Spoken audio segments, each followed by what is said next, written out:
Frédéric. Alors je m'appelle Florian Hernandez, je suis gérant d'une agence digitale dans le sud de la France, à Aix-en-Provence exactement. Une agence où on fait un peu tout ce qui est stratégie marketing online. Et on a développé récemment un produit, un logiciel d'automation marketing qui s'appelle Socialimap, qui permet d'automatiser tout ce qui est publication sur les réseaux sociaux. Alors, qu'est-ce que c'est le marketing automation? C'est quoi l'automatisation pour toi? Qu'est-ce que ça apporte là? Alors, l'automation marketing, c'est en fait l'art, la définition en tout cas, c'est l'art d'automatiser toutes les tâches qui ont le moins de valeur ajoutée dans une stratégie marketing.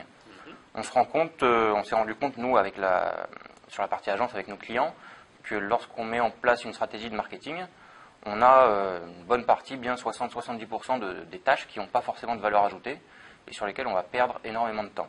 Ah, c'est des tâches manuelles, voilà, ça va être du manuel, la diffusion de contenu, ce genre de choses. Donc l'automation marketing, c'est justement l'art de trouver des logiciels qui peuvent remplacer l'être humain sur ces tâches à faible valeur ajoutée pour dégager du temps aux community managers, aux responsables marketing, communication, leur dégager du temps pour se concentrer sur des tâches à plus forte valeur ajoutée.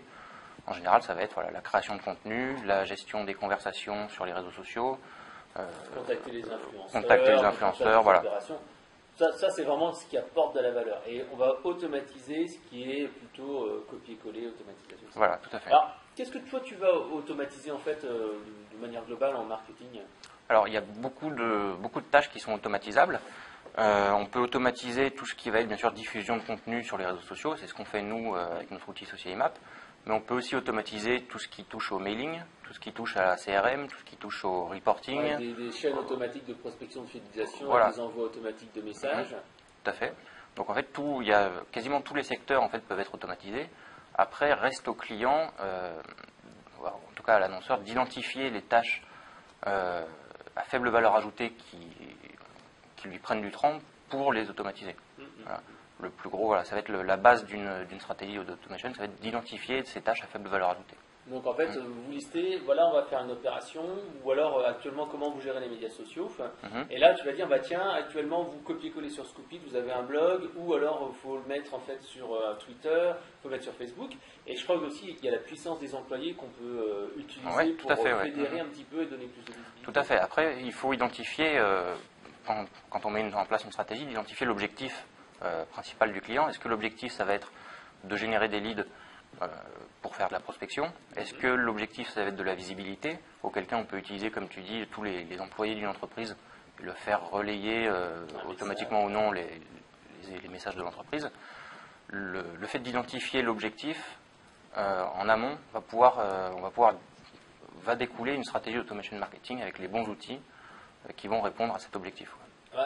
D'ailleurs, par exemple, avec Socialimap, qu'est-ce que tu fais exactement comme type d'action avec tes clients? Qu'est-ce qu'ils veulent faire généralement? Alors nous, en général, Socialimap, on est sur des objectifs de visibilité.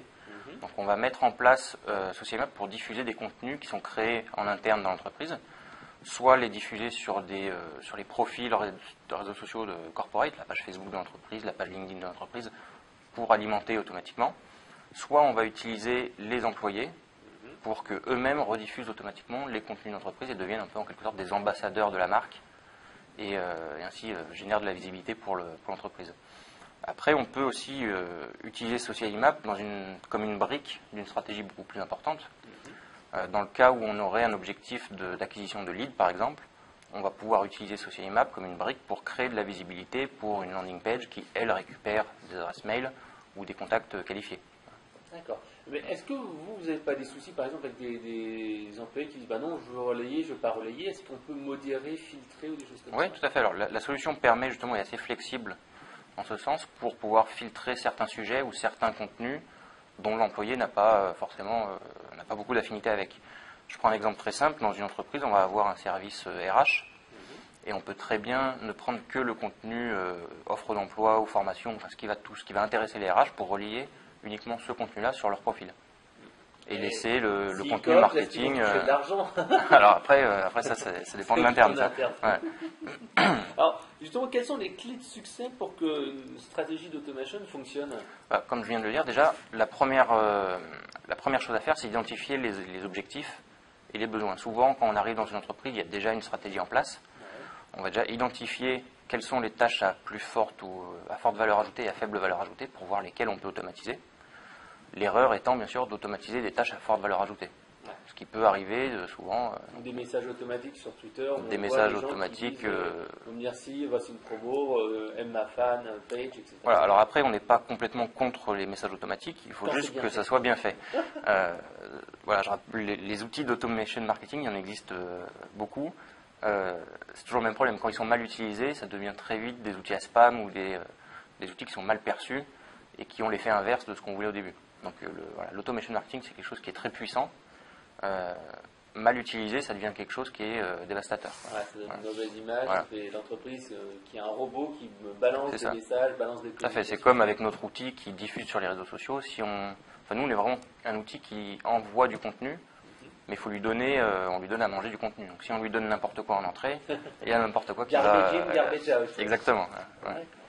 Alors, donc, un des facteurs clés, tu m'as dit, c'est avoir un objectif, une stratégie et se dire, bah tiens, j'ai besoin de faire ci, je vais faire ça. C'est quoi le deuxième point en fait, qui est important il y a un point qui me paraît important, c'est quand on met en place une stratégie d'automation marketing complète, qui va de la génération de visibilité jusqu'à l'acquisition de leads, on va utiliser plusieurs outils différents qu'on va mettre bout à bout. Une des erreurs qu'on voit souvent, c'est de mettre en place des outils qui ne communiquent pas entre eux. Souvent, on va mettre en place du social email, par exemple, pour tout ce qui est diffusion, qui va faire de la pub pour une landing page qui récupère des emails, mais qui n'est pas du tout intégré à un CRM ou à un outil d'emailing automatique. Et du coup, en fait, les outils ne fonctionnent pas entre eux, ne communiquent pas entre eux, et on perd énormément de temps, et on perd la fluidité, si vous voulez, dans les outils. C'est important d'avoir une chaîne comme ça. Donc il faut une chaîne fluide, et que les outils puissent être... compatible. D'ailleurs, un sujet, qu'est-ce que tu recommandes comme outil de marketing automation, à part bien sûr social email, en emailing par exemple Nous, on utilise beaucoup MailChimp. MailChimp qui a une API qui est assez puissante. Si on a des ressources en développement, on peut faire des choses assez extraordinaires avec. D'ailleurs, on l'utilise beaucoup, nous, sur SocialMap.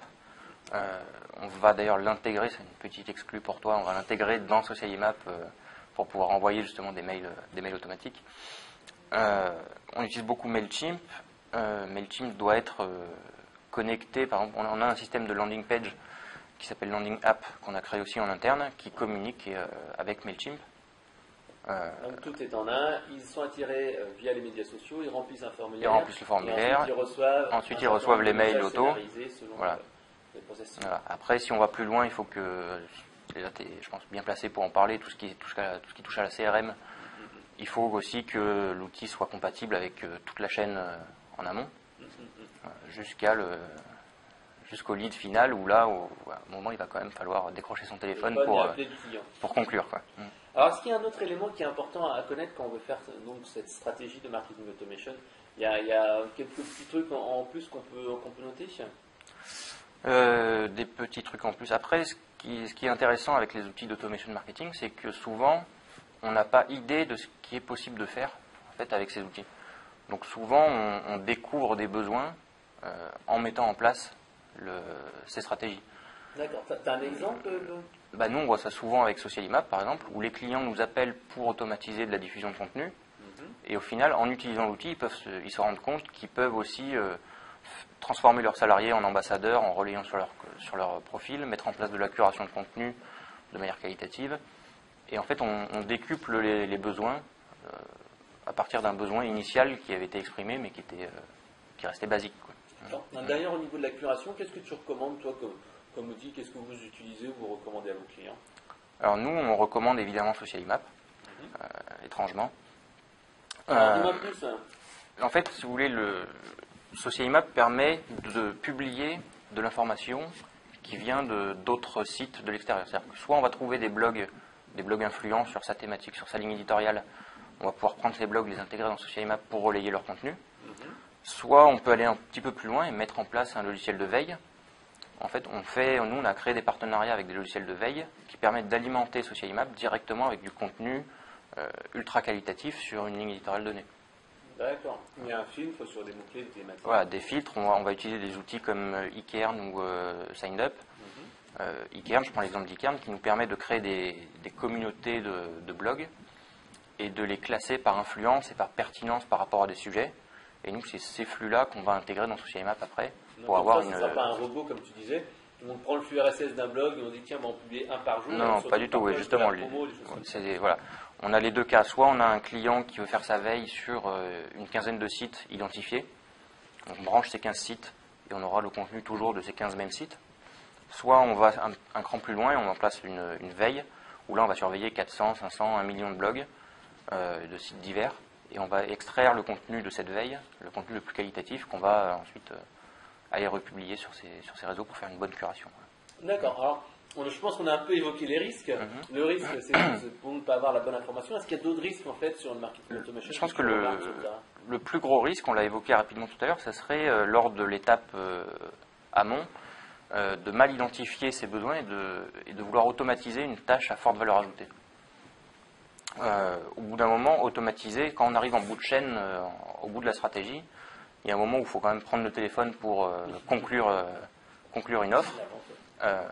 Si on va trop loin, on va essayer d'automatiser ça, et là on perd tout l'intérêt d'une stratégie d'automatisation. Alors il y a peut-être un troisième risque qu'il faut éviter. Oui, on peut citer le risque de perte d'authenticité, qui est celui qui a trop automatisé et a envoyé des messages vraiment trop formatés. On peut perdre en authenticité. On voit ça souvent d'ailleurs, comme tu l'as cité tout à l'heure, sur les messages automatiques sur Twitter. Ça peut aller aussi sur tout ce qui touche au SAV. Tout ce qui est service après-vente, souvent on a des messages préformatés qui sont pas du tout authentiques, qui sont automatisés. Et là, on perd quand même en qualité dans la stratégie. D'accord. Il y a peut-être un dernier élément sur le contrôle, je crois, on en avait discuté un petit peu. Oui, le contrôle, ce que j'appelle la perte de contrôle, c'est quand on automatise trop de choses et qu'au bout d'un moment, on a des outils qui tournent depuis 3-4 ans et qui font des tâches automatisées. Le jour où on veut reprendre la main sur une étape en particulier, souvent c'est compliqué d'aller savoir quel logiciel fait quelle action, d'arrêter le bon pour ne pas faire les choses en double. Voilà. Donc ça c'est un risque aussi, mais un risque à plus long terme. Au moins une traçabilité, se dire voilà qu'est-ce que je fais dans quel truc, garder des mots de passe, écrire un peu les choses. Voilà, tout à fait. Ouais. Okay. Je prends un exemple très simple. Nous sur Social Map, on a un process, on a différents logiciels qui récoltent des adresses mail, qui envoient des mails, qui envoient des notifications. Le jour, moi, où je vois par exemple un grand compte qui vient s'inscrire dans mon process, moi j'ai pour habitude de le sortir du process et de le traiter à la main. Et donc je sais exactement comment est-ce que je dois faire, sur quel bouton je dois appuyer pour arrêter le process pour cette personne en particulier. D'accord. Alors, je le sors et je vais traiter cette personne de manière manuelle. D'accord, pas de mail automatique, mais un coup de téléphone. Voilà. Ok. Alors, est-ce que tu peux maintenant nous parler un peu de Social Map avec un cas pratique? Tu me disais que vous, dans l'agence, vous l'utilisiez tout le temps, tous les jours. Qu'est-ce que ça vous apporte et qu'est-ce que vous faites avec? Nous, Social Map, on l'utilise à plusieurs niveaux. On l'utilise déjà pour relayer tous nos contenus créés en interne sur nos différents profils sociaux, que ce soit les profils sociaux de l'entreprise ou des salariés. On l'utilise aussi pour mettre en place, pour faire une curation de contenu, pour alimenter nos divers outils et pour faire la promotion de nos différentes landing pages. On a écrit beaucoup de livres blancs, de petits guides, de bonnes pratiques, etc. qu'on a mis en téléchargement gratuit et dont on fait la promo par Social Map. Donc on génère du trafic. Social Map nous sert à générer un trafic qualifié sur ces pages-là qui convertissent en adresse mail pour qu'ensuite on prenne des étapes de commercialisation, de prospection. Ouais, tu détectes après les personnes qui sont intéressées, on les clique. C'est ça, tout à fait. Donc après on a différents canaux, différents réseaux sociaux sur lesquels on envoie tout ça. On génère plusieurs milliers de visites sur le site, sur nos landing pages, qui transforment un certain pourcentage et ensuite on génère en bout de chaîne, on calcule notre taux de conversion final, notre retour sur investissement. On calcule le nombre de clients au final qui nous prennent des licences sur l'outil en fonction du trafic qu'on avait initialement sur le site. D'accord. Alors, pour finir, tu peux nous dire un petit peu combien ça coûte, comment ça marche exactement, Social Map? Oui. Alors, Social Map, on a différentes offres qui dépendent principalement de la complexité de l'automatisation qu'on va mettre en place. C'est-à-dire si on va diffuser sur 400 réseaux sociaux différents, comme c'est le cas pour des clients de type franchise par exemple, qu'on adresse, la licence ne sera pas la même que pour un indépendant ou une petite entreprise qui va adresser sa page Facebook, son compte Twitter. Donc on a des licences en ligne qui peuvent s'acheter directement en ligne, on a une version gratuite déjà, pour tester. Ensuite, on a une version pro à 9 € et une version entreprise à 29 €. Donc toutes ces licences sont disponibles directement en ligne, mais ces licences vont être limitées si tout de suite on a des besoins plus importants. Pour les agences, pour les grands groupes, on propose des licences sur mesure qui sont adaptées à chaque besoin. Après. Ouais, lorsqu'on a des gros volumes, on gère plusieurs clients. Voilà, quand on a des gros volumes, quand on veut gérer plusieurs clients différents, ou quand on veut avoir des fonctionnalités sur mesure, on fait beaucoup de développement sur mesure quand on a des besoins bien spécifiques pour des clients. Ok, très bien. Alors juste pour finir, qu'est-ce que tu vois, toi, pour l'avenir, pour 2015 ? Quelles vont être les grosses tendances ou sur quoi tu mises un petit peu ? Qu'est-ce que va devenir Facebook, Twitter, les médias sociaux en général ? Qu'est-ce que tu as prévu pour toi et tes clients pour l'année à venir ? Pour nous, concernant Social.IMAP, nous on a prévu déjà d'internationaliser l'outil. Et on a prévu de ne pas forcément rester sur de l'automatisation sur les réseaux sociaux. On a prévu d'aller chercher de l'automatisation de mailing, de tout ce qui touche au landing page, tout ce qui va toucher au SAV, au CRM. Donc on va essayer de s'étendre, toujours sur le même principe de mapping très graphique qu'on a sur Social.IMAP. On va permettre d'aller diffuser du contenu autre part que sur les réseaux sociaux. Ouais, c'est donc vraiment cette vision 360 du tout client, à fait, et pas se contenter des médias sociaux qui sont un silo, mais vraiment ouvrir sur tout le CRM. Voilà. Tu as dit 2015, moi je vais te dire nos ambitions à 2016, ça me paraît plus cohérent.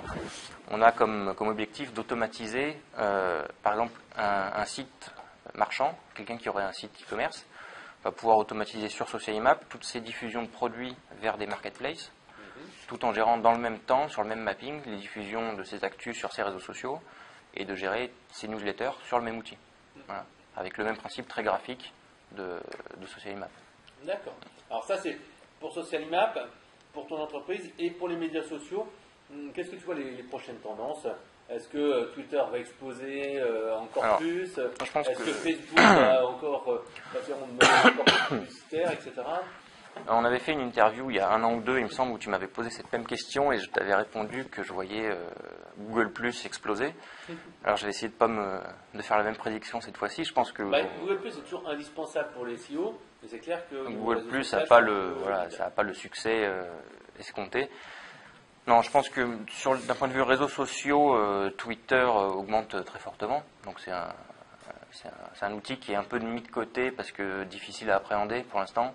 Mais c'est vrai que donc en entreprise, il n'est pas encore. Je regarde beaucoup en replay la télé, et je vois sur M6 quand tu as le petit fil de Twitter qui est juste à côté. Par exemple, je regardais L'amour est dans le pré. Et c'est vrai que c'était hilarant de voir les commentaires. C'est même presque plus drôle que l'émission. C'est plus drôle, mais après le taux de pénétration en France de Twitter est quand même pas celui de Facebook encore. C'est pas grand public, ça va toujours. C'est pas grand public. Est-ce que ça a tendance à le devenir avec justement toutes ces émissions, avec toutes les émissions qui mettent les hashtags en bas des écrans, ça commence à pousser.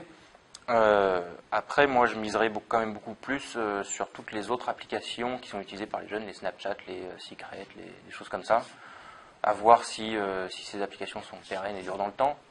Mais ça commence est-ce qu'elles sont rachetées en tout cas, les WhatsApp, tout ça, ça commence à prendre une grosse part dans l'utilisation, surtout des jeunes pour l'instant.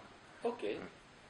Merci Florent. Si on veut en savoir plus sur Social.IMAP et ton agence, on va sur quel site internet ? Alors, on peut aller sur www.socialimap.com ou sur le blog.socialimap.com, sur lequel on publie beaucoup de cas clients et d'exemples, beaucoup de use cases sur l'utilisation de Social.IMAP.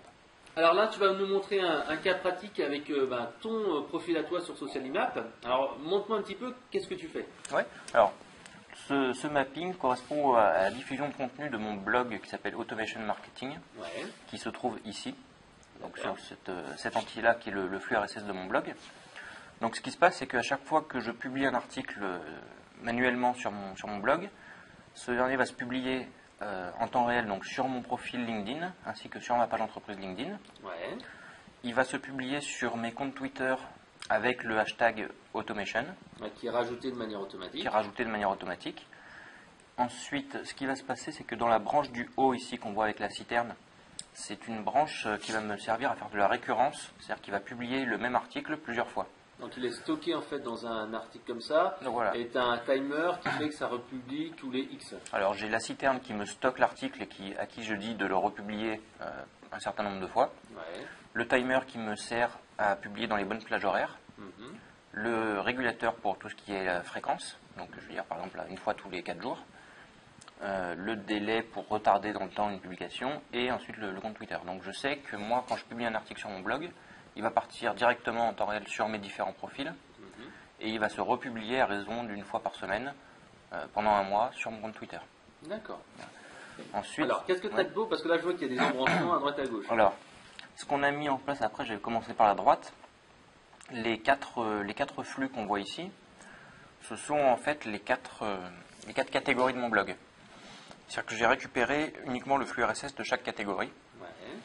Et à partir du moment où je sais qu'un article est publié dans telle ou telle catégorie, je sais a priori de quoi je vais parler dans l'article. Ce qui me permet de personnaliser une petite phrase d'accroche pour chacun de ces articles et ensuite les publier sur Facebook. Alors tu racontes quoi par exemple dans tes articles, logiciels? Alors donc ça c'est mes 4 catégories de blog.